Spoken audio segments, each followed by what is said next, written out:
Vamos ler a partir do verso 40. Lucas 8, a partir do verso 40.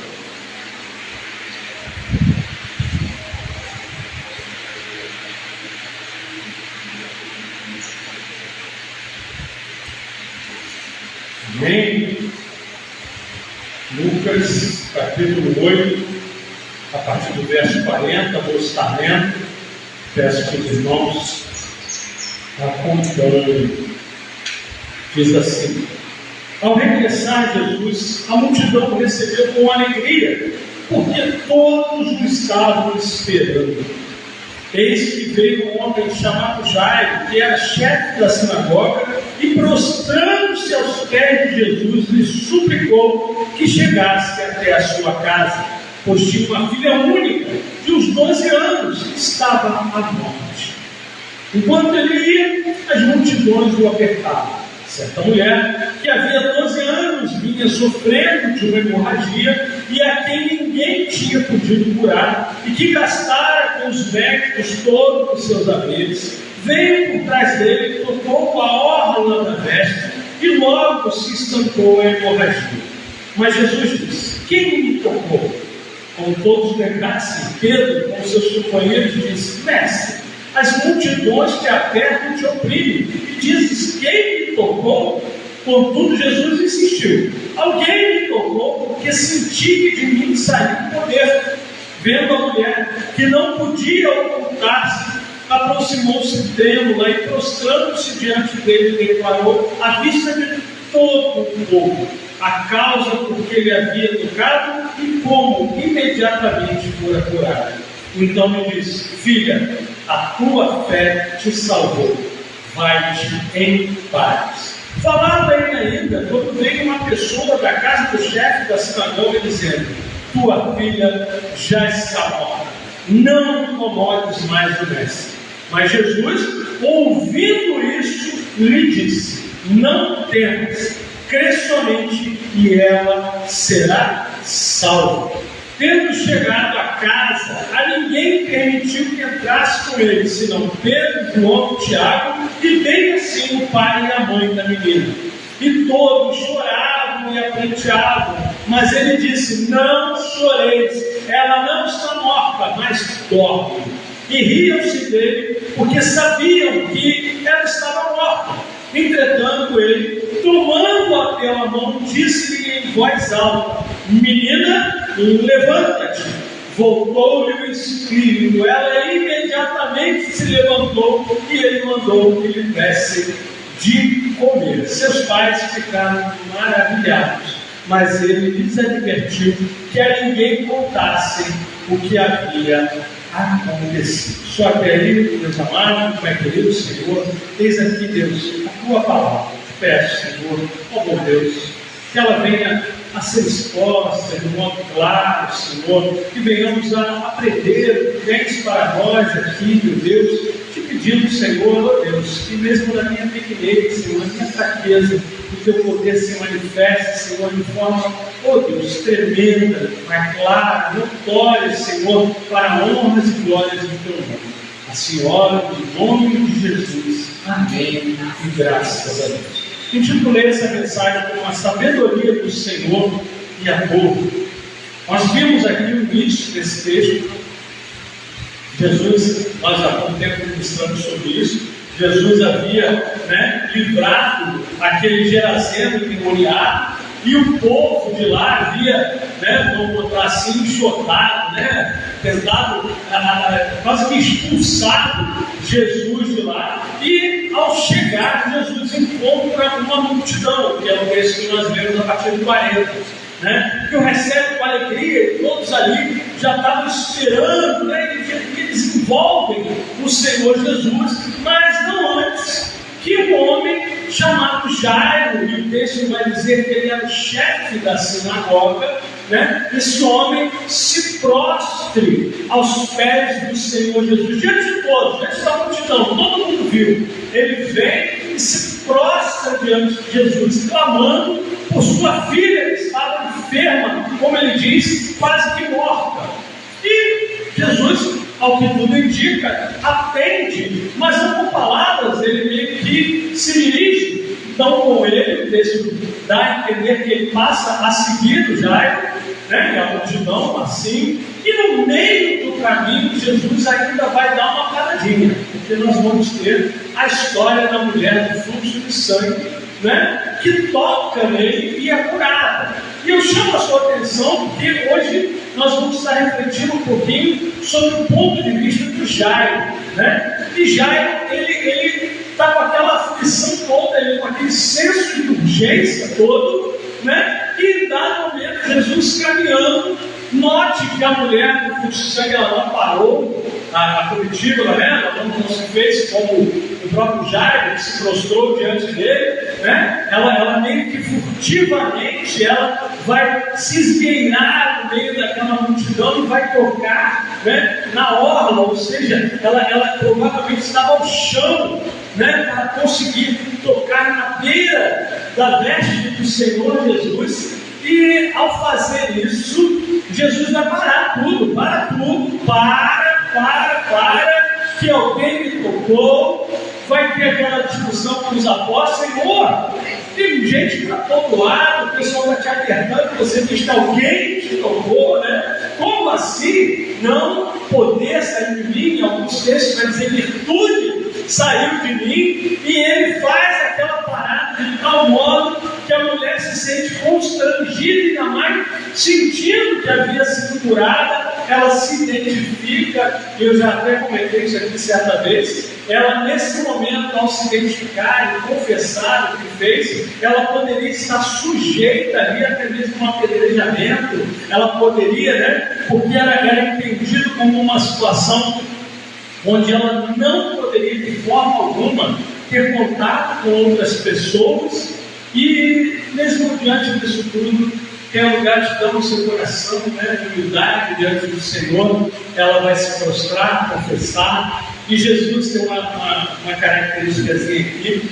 quando ele vai dizer: filha, a tua fé te salvou. É o único texto que você vai ter Jesus chamando alguém de filha, né, uma mulher tão sofrida, tão perseguida, tão moída, e ele vai falar com ela, né, filha, a tua fé te salvou. E quando ele está tratando daquela situação, veio o pessoal da casa do chefe da sinagoga, da casa do Jairo, e vai dizer: não importune mais o mestre, tua filha já está morta. Aí você vai imaginar o Jairo como: caramba, se ele tivesse andado um pouquinho mais rápido, né? Mas ele foi parar aqui mesmo para curar aquela moça. Meu Deus, se ele tivesse ido um pouquinho mais rápido. Mas o texto diz que Jesus, ouvindo o que estava sendo dito, ele vai dizer para Jairo não temer, mas crer somente. Nós vemos aí que quando ele chegou à casa, ele não permitiu que outras pessoas, a multidão, né, acompanhassem, não era um circo, não era um show. Ele simplesmente entra com os discípulos mais chegados, os pais, e eles veem as pessoas chorando. Em alguns textos nós vemos, em outras passagens, nós vamos ver que havia carpinteiras no local, pessoas que eram contratadas, né, para chorar em velórios. E ele vai dizer: não está morta, ela está dormindo. E em alguns textos vão dizer que chegaram a rir desse comentário do Senhor Jesus, até que ele vai de encontro à menina e, de forma sobrenatural e poderosa, ele decreta que ela levante e ela volta à vida. Nós entendemos, né, uma das formas de entender até esse zelo com toda a situação, onde ele vai dizer: não, ela não está morta, ela está dormindo, né? Não permitir que outras pessoas entrem. Nós vemos ali um cuidado, um zelo mesmo pela vida daquela menina, onde não é o caso de um Jairo, de um Lázaro, onde ele faz questão, né, que todos saibam que Lázaro havia morrido e que Lázaro foi ressuscitado. Ali, não, ela estava dormindo, ela estava no estado que parecia um pouco morta, mas ela não havia morrido, né? E com isso ele meio que tira e ele proíbe os pais de espalharem aquilo, com isso ele meio que assegura, né, que a vida daquela menina não seria um incômodo, ela não seria, né, tratada como uma aberração ou algo do tipo, como aconteceu com Lázaro, né? Mas ela é restaurada aos braços dos seus pais. Aqui eu separei basicamente 3 tópicos para a gente refletir um pouquinho. Que o primeiro é a humildade aos pés de Cristo, o segundo, fé em meio às circunstâncias, e terceiro, esperança nas palavras de Jesus. No nosso editorialzinho, né, eu uma frase do Spurgeon que diz assim: a fé que nunca é testada dificilmente é fé verdadeira. E eu queria que agora você comigo parasse para refletir sobre o ponto de vista de Jairo. Jairo, o texto diz, era o chefe da sinagoga. Isso quer dizer que ele tinha um certo status, isso quer dizer que ele tinha um certo prestígio, uma posição que garantia, né, uma condição financeira certamente favorável. E você repara que esse homem, né, que tinha entre suas atribuições desde cuidar da manutenção da sinagoga, a coordenar a liturgia da sinagoga, quem hoje vai ler o texto, quem vai ministrar, quais vão ser os louvores, como vai transcorrer isso aqui hoje, essa era a responsabilidade dele. E nós vemos Jairo, né, chegando diante de uma multidão, mais do que diante de Jesus. Eu quero que você entenda, ele vai e se prostra diante de Jesus em frente a uma multidão. Lembra a multidão que a gente sempre fala aqui? A multidão, você tinha sim seguidores de Jesus, você tinha sim os curiosos que estavam ali para ver o que vai acontecer de interessante,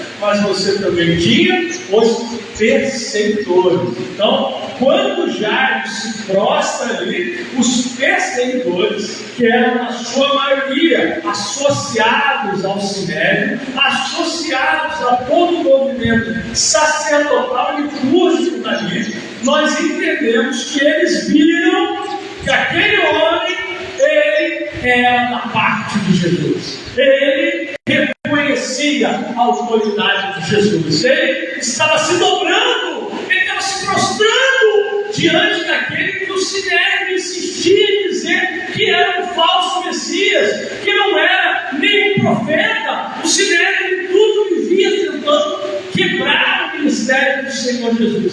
Mas Jairo, em meio à sua profunda dor, ele não vê outra forma de agir do que se dobrar à soberania de Deus manifesta na pessoa de Jesus naquele lugar. Nós vemos que não adiantou ele ter condição financeira, não adiantou ele ter o respeito social, não adiantou ele talvez ter grande conhecimento, né? Fosse um conhecimento ainda que litúrgico, mas de nada adiantou, nada do que ele tinha. Talvez, e como o texto dá destaque a isso na passagem da mulher, talvez ele próprio tenha gastado muito dinheiro na tentativa da cura da sua filha, uma menina de 12 anos, uma pequena menina, uma jovem. Mas ele, não tendo mais nada, sendo incapaz de produzir algum efeito, de gerar algo, ele vai encontrar a única forma que lhe restava, que era se prostrar, clamar, se humilhar aos pés de Deus. Mas mais do que se humilhar aos pés do Senhor, como eu creio que ele já houvesse feito isso até mesmo antes. Ele, como disse, chefe de uma sinagoga, eu creio que ele já deveria ter ido ao templo e de joelhos também, clamado ao Deus único e verdadeiro.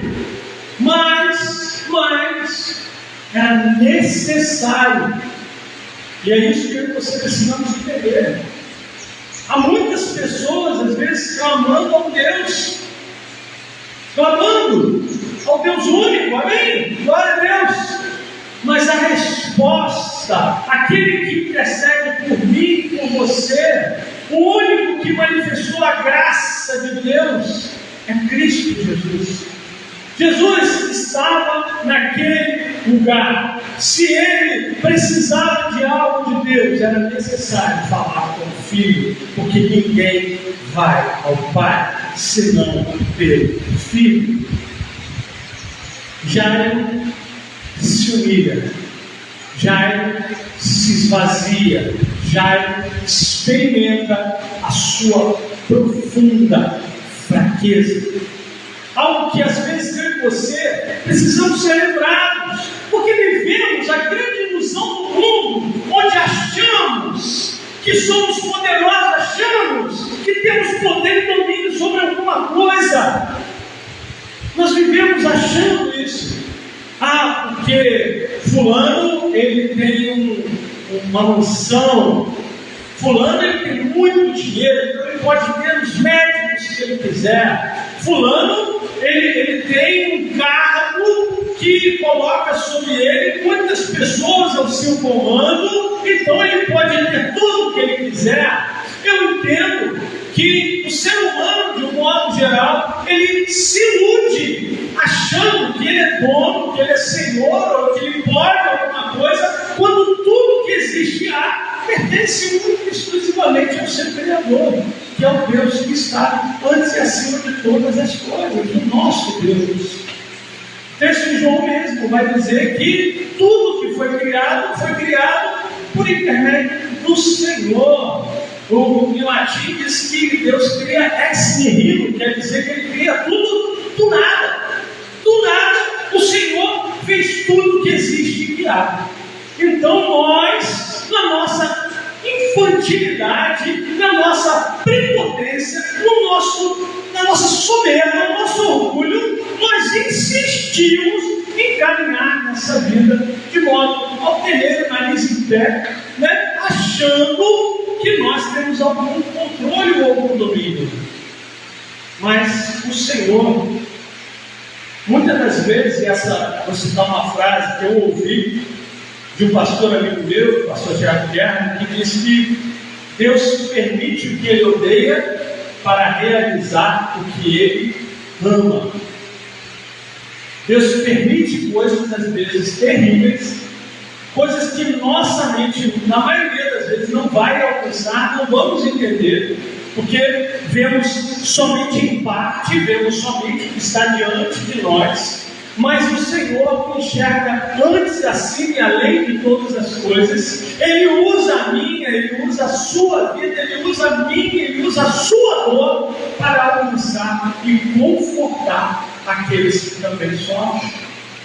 Nós vemos a história de Jairo, 2000 anos atrás, e ainda hoje ele diz para mim, diz para você, que a nossa fraqueza é uma oportunidade de testemunharmos a força e o poder daquele que é soberano e que tudo pode. Mas o texto nos mostra que Jairo, mesmo abrindo mão de todas as suas defesas, estão totalmente entregues às mãos do Senhor, ele vai passar por uma prova. Ele vai passar por uma prova. Entenda, ele estava com urgência, irmãos, alguém que com certeza já passou pela situação de estar correndo com alguém no hospital. Outro dia eu vi um vídeo em homenagem até às enfermeiras, mostrando cenas de recepção de hospital, não sei se vocês já viram, e acende uma luz, ou toca um alarme, e aí você vê as enfermeiras pulando por cima do balcão, você vê elas correndo desesperadamente pelos corredores, você vê elas arrastando equipamentos mais pesados do que elas, e aquele desespero e aquela vida, né? Porque todo segundo, todo pequeno instante faz diferença. E aquelas pessoas que estão ali lutando pela vida, aquelas pessoas que estão tentando de alguma forma, às vezes nem sabendo como vão, mas elas se esforçam para correr. Todo segundo importa. Um segundo pode ser a diferença entre a vida e a morte. Nós vemos isso quando nós temos alguém que nós amamos, alguém que nós estamos cuidando, né? E está passando mal, a gente joga o carro, a gente chama a ambulância, a gente sai correndo, mas a gente quer chegar no local de socorro rápido para reverter aquela situação. E quantas vezes, né, a fé vai se manifestar nesse cenário? Que cenário? Onde você quer correr, onde você quer andar rápido, mas alguma coisa impede que isso aconteça. Você está parado no trânsito, o carro não liga, você não sabe onde deixou as chaves do carro, você chega no hospital, o médico ele está ali de plantão, ele está dormindo, você chega, o equipamento que era essencial não está funcionando e você se desespera porque você fez tudo o que você podia. Mas a fé, o nosso comprometimento com Deus é ali que Ele age. Faça o que está ao alcance das suas mãos. E a Bíblia ainda vai dizer: tudo que chegar às suas mãos, faça não como para homens, mas para Deus. Faça o seu melhor, se esforce, se esmere, mostre que de fato você deu tudo de si, porque isso agrada ao coração de Deus. Ainda que no silêncio você não perceba que Deus está se agradando de você, porque a gente gostaria, né? Todo mundo gosta de receber um elogio, um afago, uma resposta positiva. Tudo bem, continue assim, né? Mas o Senhor vai dizer que isso é o mínimo que um servo bom deveria fazer. É fazer o que lhe cabe, é fazer a sua obrigação. Isso não é motivo de elogio, isso é motivo de realmente esforço meu e seu. E Jesus estava vendo o esforço de Jairo. Ele não estava alheio à presença de Jairo. Jesus, como judeu, como homem daquele período, certamente ele conhecia a figura de Jairo. Certamente ele sabia que na condição de chefe da sinagoga, Jairo estava se expondo ao risco enorme. Jairo abriu mão de todas as suas defesas e estava ali com todas as suas forças, resistindo e fazendo o seu melhor, porque ele sabia que a resposta para a cura da vida dele estava ali diante dos olhos dele. Estava em Cristo. Cristo era a resposta. Ele sabia, ele cria no seu íntimo. Isso está inerente ao texto. Ele não se abala, ele estava ali. A Maria estava enferma lá, mas ele estava ali com Jesus. Ele queria levar Jesus à sua casa. E quando acontece a passagem da mulher do fluxo de sangue, ele está ali e eu imagino que ele viveu um alto e baixo de emoção ali, porque certamente também foi motivacional a ele ver: nossa, ela foi curada, né? Eu estou no caminho certo, é isso mesmo, Jesus cura, Jesus pode mudar a história da minha filha mesmo, né? É algo tremendo. Eu não esperava que isso acontecesse diante de mim, mas que bom que aconteceu. Por outro lado, ele podia dar um pouquinho mais rápido, não podia? Ela já está curada, a gente já entendeu que ela ficou boa. Bora, Jesus, deixa ela ir. Ela já está curada, ó, ela já está bem, ó, tá vendo? Ela já está de pé, está legal, vambora. Vamos, Jesus. Será que eu e você não passamos, ou talvez passaremos por isso? Senhor, aquela pessoa, aquela situação que parece que não acaba, aquela angústia que parece que não tem fim, aquela luta que, nossa, não vai acabar não, Senhor. A gente lê na palavra de Deus que o choro pode durar uma noite, mas a alegria vem pela manhã. E aí a gente descobre que isso não é literal, né? A gente descobre que às vezes são muitas noites, muitos dias também. Às vezes a gente sofre tanto, às vezes a dor é tão intensa. Dor física. Esses dias eu estava acompanhando mais ou menos assim, aquele pastor que eu gosto muito, não quero ele iniciar, por exemplo, como professor, é o pastor Luiz Saião. Ele, desde a Covid, ele veio tendo uma série de comorbidades, né? E teve agora vários AVCs, e Deus tem restaurado todos, né? Ele deu AVC, aí pensa, agora vai ficar ruim, não, aí ele tomei, aqui de novo. E aí, nossa, vários micro AVCs, ele investigando, tratando, e ele posta os vídeos dele, né? Agradecendo as orações, né? E dizendo que está sendo um período onde ele está tendo a intimidade dele com Deus. Ele tem tido muitas dores, ele tem experimentado a insegurança de saber, será que amanhã eu vou abrir os olhos? Porque um desses pode ser o último, né? E ele, ao mesmo tempo, está se sentindo acalentado, ao mesmo tempo ele está se sentindo com uma intimidade com o Senhor como ele nunca teve antes. Como nós vimos aqui, é na fragilidade que Deus revela a sua força. Como Paulo vai dizer, é na nossa fraqueza que Deus aprimora o seu poder. Então, hoje, nós vemos isso na vida de outras pessoas. Volto a dizer, já é olhando para a mulher do fluxo de sangue, né? Com certeza, é motivacional para nós vermos Deus operando na vida de irmãos e irmãs, é maravilhoso. Mas a verdade é que quando é com a gente, não parece tão maravilhoso assim. É muito difícil, porque dói. Às vezes dói mais na gente quando está doendo em quem a gente ama do que quando está doendo na gente. Quem nunca desejou, Senhor, que venha para mim, tira dele e joga em mim? Quem nunca?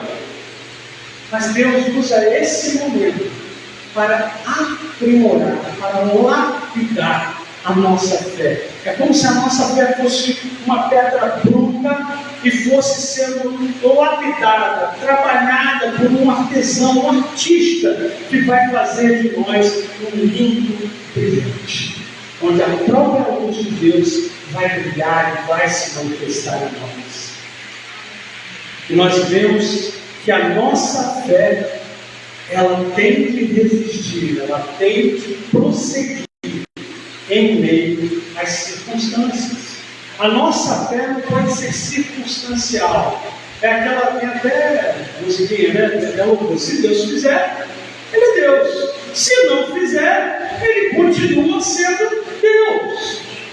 Não é por mim nem por você, antes é dele, por ele e para ele todas as coisas. Nossa fé não é a certeza de que algo vai acontecer do jeito que eu quero.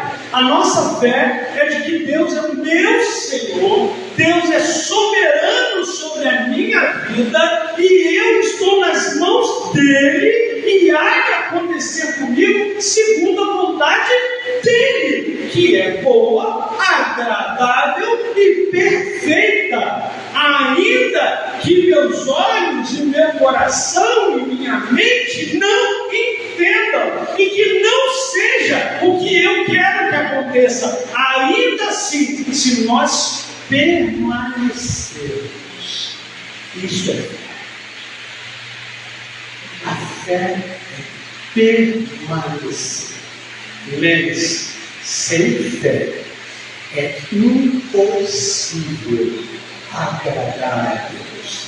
Jairo teve fé, Jairo permaneceu, onde tudo apontava para que ele não permanecesse, ele permaneceu. E o texto avança, e aí nós vamos ver que isso é algo que acontece na minha, na sua vida com mais frequência do que a gente pensa. quando diz que, no verso 49, Jesus ainda estava falando, quando veio uma pessoa da casa de Jairo e diz: tua filha já está morta, não incomodes mais o mestre. Isso aqui, meu irmão, se você não conhecia, te apresenta a seta do inferno.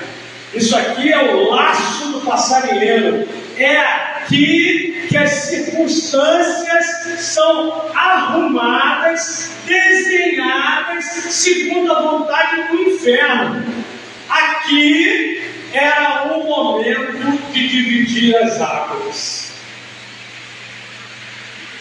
E aí nós vemos duas coisas. A primeira, quando o texto diz: mas Jesus ouviu. Ele estava atento a Jairo. Lembre-se que não houve um diálogo aqui ainda com Jairo. Jesus ainda não havia falado nada com Jairo, mas todo o tempo ele estava atento a Jairo. Jesus está atento a mim e a sua vida. Meu irmão, quando a gente fala que ele padeceu pela cruz, quando a gente fala que ele foi humilhado, quando a gente fala que ele foi torturado, quando a gente fala que ele morreu numa cruz, foi por mim, foi por você. Ele não fez isso para depois esquecer de nós. Quando nós dizemos que quem convence o homem do pecado, da justiça e do juízo é o Espírito Santo de Deus, quer dizer que ele te elegeu antes da fundação do mundo. Nós que estávamos condenados em nossos pecados, antes de nascermos, ele já orava por nós. Se você depois pegar ali João 17, você vai ver ele falando: Pai, abençoa aqueles que ainda crerão. Ele está atento a nós, Ele está atento às nossas dores, Ele está atento às nossas lutas, mas mais do que atento, Ele é soberano. Entenda isso: soberania e poder não é como alguém que acha que tem poder, não é como alguém que pode algumas coisas. Ele é todo-poderoso, Ele pode tudo. Impossível é apenas uma das suas especialidades. Ele é soberano sobre tudo. E aí nós vemos que no momento que a fé de Jairo talvez tivesse dado aquela balançada, aquela dificuldade ali, é agora, como é que vai ser isso? Porque o texto não dá tempo da gente saber também se Jairo, mas mesmo assim eu vou levar ele lá, né? O texto não nos dá tempo, porque na sequência, ao ouvir aquilo que foi dito, aquela seta inflamada, aquele laço infernal, aquilo que foi lançado sobre aquele pobre homem que já sofria, foi lançado para destruí-lo. Jesus atento, enfim, vai falar. Mas Jesus, ouvindo isso, disse: não temas, crê somente e ela será salva. Aqui eu quero chamar a atenção para você, porque tem gente ainda achando que precisa de uma epifania, precisa que Jesus se manifeste fisicamente na nossa frente para falar conosco. Eu vou te contar um segredo que João nos revelou com grande sabedoria e grande unção. Eis aqui a palavra que desceu dos céus, eis aqui a palavra de vida, eis aqui a palavra que nos conforta, a palavra que nos fortalece, a palavra que tem autoridade e poder para desfazer as obras do mal. Ao ter contato com a palavra, nós vemos que Jairo, lembra que eu falei? Ter fé é permanecer. Jairo permanece com Cristo. Ele não larga Cristo para lá, ou ele fala assim: obrigado, Jesus, valeu, um consolo muito legal. Agora eu entendi, né? Minha filha morreu, obrigado, Jesus. Não. Ele permanece com Cristo. A notícia veio que a filha dele estava morta, mas ele permanece com Deus. Sabe-se lá como? Sabe-se em que condições humanas esse homem está. Tenta pensar você no seu momento mais arrasado. É daí que é pior. É daí para pior. Mas algo nasce em Jairo, que faz mesmo aquele homem que, eu ouso dizer para você, que estava morto como a filha dele, faz aquele homem se mover um passo depois do outro. Porque ainda que tenhamos perdas, ainda que tenhamos lutas, ainda que tenhamos tristezas, nós devemos prosseguir. E o que nos faz prosseguir, o que fez Jairo prosseguir, é a esperança nas palavras de Jesus. Nós os que temos crido, nós que cremos que Ele tem morada para nós no céu, nós que cremos que mesmo pecadores como eu e você, em Cristo Jesus, pelo sangue que Ele derramou, pela graça dEle, nós temos a nossa vida salva. Nele nós somos regenerados, nele nós temos esperança. E a esperança nos faz prosseguir. A esperança que nasce das palavras de Jesus firma a nossa fé, nos faz permanecer, e mesmo fracos, faz de nós instrumentos da grandeza e do poder de Deus. Não é porque ficamos fortões, não é porque somos cheios assim de poder e tal. Não está sentindo nada, Jairo está arrasado. O texto não está falando que Jairo tomou posse ali daquela palavra e saiu ali marchando, vou fazer, vou acontecer. Não! Ele estava confiado em Cristo. Ele estava diante do Senhor, e ele sabia em quem ele tinha crido. E ele vai com Jesus ao problema. Ele vai com Jesus até onde a sua dor está, aonde tudo começou, aonde as histórias de Deus estão passando na cabeça dele. Talvez se eu tivesse ido antes, talvez se eu não tivesse me prendido muito à minha posição de chefe da sinagoga, talvez se eu, desde os primeiros sinais dela, começando a adoecer, se eu tivesse aberto mão de todo esse luxo, de todo esse status, de toda essa bobagem que não vai me acrescentar um cômodo na minha vida, se eu tivesse seguido Jesus antes, talvez ela nem tivesse sofrido, talvez ela não tivesse passado por nada disso. Eu vejo a cabeça de Jairo como um filme, porque, eu não sei vocês, mas eu lembro que depois que eu me converti, eu tive alguns momentos pensando, por que eu não comecei antes?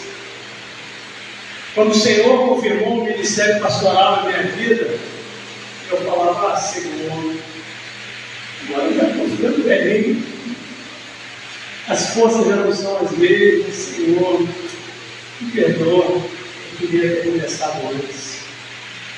Eu imagino Jairo ali, já sem forças, não sabendo mais nem o que falar, tendo de confrontar ao lado de Jesus, a sua esposa, a mãe da menina, que ali estava morta. Tem um vídeo naquele The Chosen, que ele mostra essa passagem, a ressurreição dessa menina, e a menina está envolta por um pano já, e entra no quarto, né? Como diz o texto dele, João, Pedro, João e Tiago, né? Além dos pais. Aí quando Jesus vai tocar na menina, ela, o que ele está fazendo? O que ele está fazendo?